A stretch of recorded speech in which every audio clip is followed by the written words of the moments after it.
Hello, everybody. Welcome back to Lydia's Kitchen Talk Show. I hope you guys are having a wonderful day at home. On this episode of today, guys, we are cooking and talking about accommodation when it comes to asylum seeker. I am your humble host, Miss Lydia. Mind your space. Guys, how to make a very easy spicy turkey. So with me here I have two big red bell pepper. I have three habanero pepper. I have some tomatoes here. I have onions. I'll be using one big onions. I have garlic and I have tomato paste. In this pot you can see I've washed my turkey very well. And here, guys, are the spices I will be using for this turkey. I have my chicken seasoning and normal seasoning. I have my thyme here. I have a little bit of curry, and I have salt. I have black pepper. I have powder ginger. I have white pepper. So, guys, let's start the process. We are going to season our turkey while it's on the fire. So the first thing, I'm going to be add my seasoning inside. I'll go ahead to add my white pepper, and everything you see I'm adding here is all 1 teaspoon.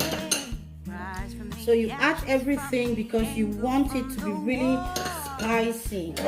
You know, some turkey, when you eat them, they are sweet outside, but the inside is just normal, no taste inside, and a pinch of salt will go in. You can put water to cover it, that is okay. Just stir it and cover it to boil.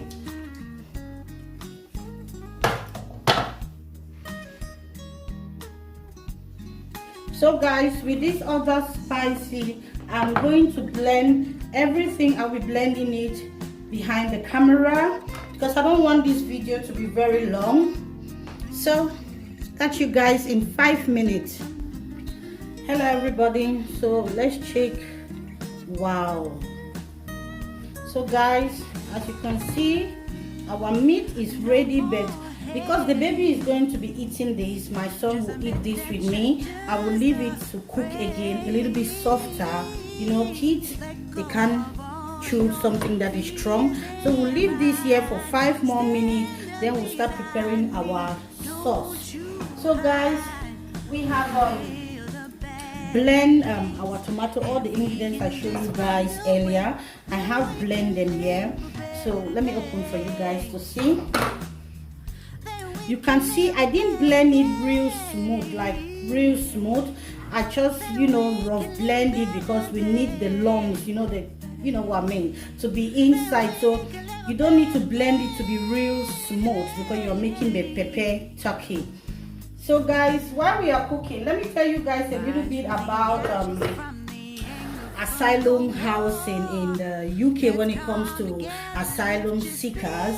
There are different kinds of accommodation. There are different kinds of accommodation. There are some accommodation that they call it baby and mother unit, where they put 5 mothers and 5 babies. I believe that is one of the hardest accommodation when it comes to asylum seeker, because being a mom or a single mom, you want your space that you can, you know, play with your kids, do your stuff. But when you are living in a shared accommodation, there are limited things that you can do with your child. So for instance, if you are living in a 5-bedroom accommodation, which is a mothers and baby unit, and 5 of you wake up the same time and decide to enter one tiny kitchen, you know, it will cause a lot of frustration, a lot of headache. You feel like your world have come to an end because mother and baby are being shared one room.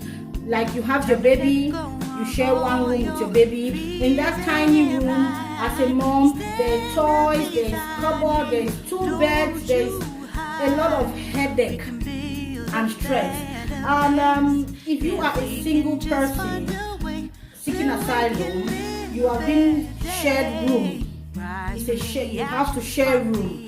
But the good thing about Sheffield, Sheffield did a campaign sometime of stop sharing room, and their application was granted. So in Sheffield, there's no more sharing room for each person. Each person have a separate room bed. It's a shared accommodation. It's a massive house with different, like 4 bedrooms. Yeah, and they shared the accommodation. Some parts, like still in Barnsley, they still share rooms there.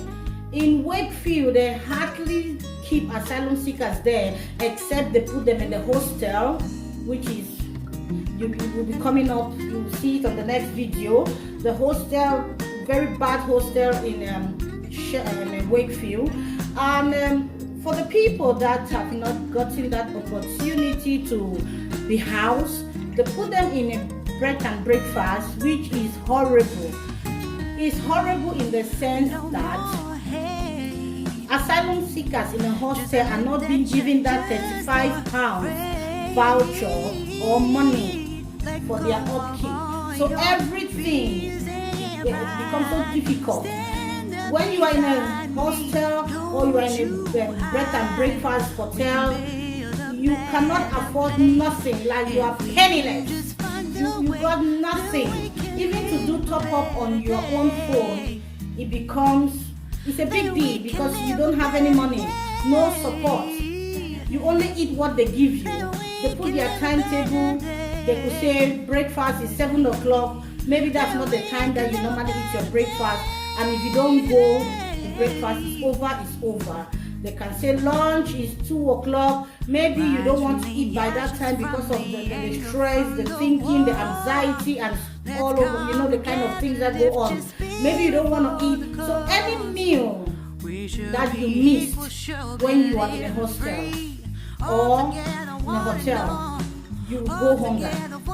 There's no place that you say, I'm going to get banana here, or I'm going to get crisps here, or I'm going to get some juice. No. Whatever you want will come out of the reception, and once that reception is closed, you are done. There have been an outbreak of cries a lot about people being, starving, hunger, lack of everything. You cannot even afford toilet roll or let's say the cheapest thing, the toothbrush or toothpaste. Once it's finished, it's finished. And despite all, the COVID-19 comes and people were still being choked inside, up to a point that there was an outbreak in one of the hostels in Wakefield. It's so bad. It's so bad. Some of the conditions that asylum seekers, when it comes to housing, they go through. There are some houses with rats. Oh yeah? The walls are so full of mold, lack of maintenance on the property. It's so bad that we have an elder person that took it upon himself. His name is John. He took it upon himself to investigate these asylum houses, and what he came out with was amazing. It was horrible. Like, he had to do some posts on it on Facebook, to show the world the kind of accommodation that they keep asylum seekers, because they believe that asylum seekers are not human beings. So I believe that is why they decide to give the worst accommodation in the world to asylum seekers. So guys, this is beautiful. So at this point, we're gonna turn off our fire and we'll take out the meat. At this point, you may want to fry your own, but I will just go in and put this in the oven for at least 10 minutes, to make it, I just want it dry but not too dry. So I'll put this in the oven and we'll start preparing our sauce. So guys, we put a little bit of oil, not too much, and we dice one tiny onion. We're going ahead to fry it in there.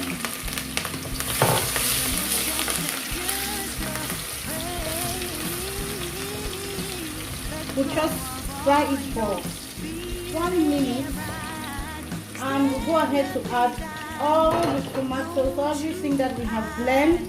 We'll go ahead to add them inside.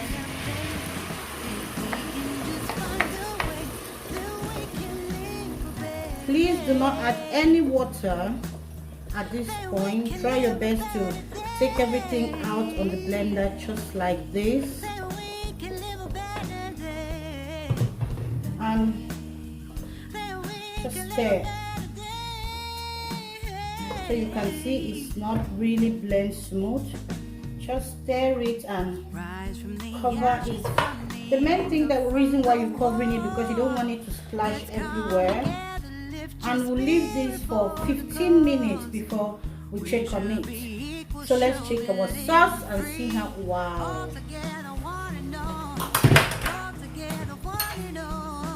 Guys, you can see how our sauce is looking. It's getting dry now. That's exactly how we want it. We'll go ahead to add just, remember the tomato paste, just a spoon of tomato paste, and that is all. Just mix everything together.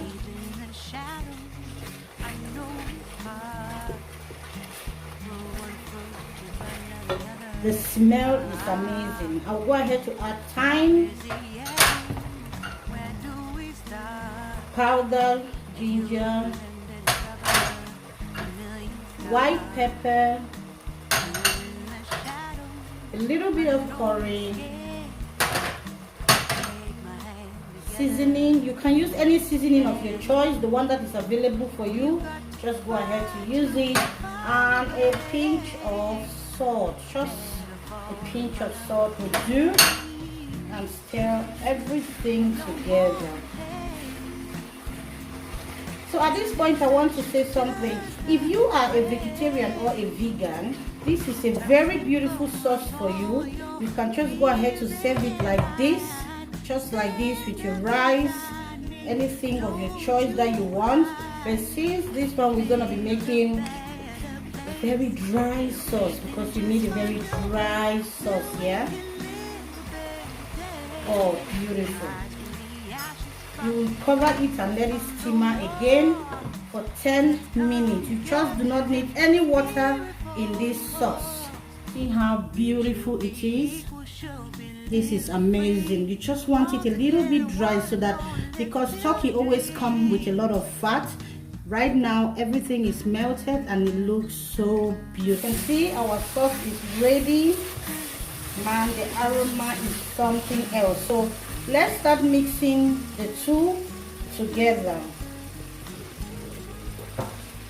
So we'll just go ahead to add our turkey inside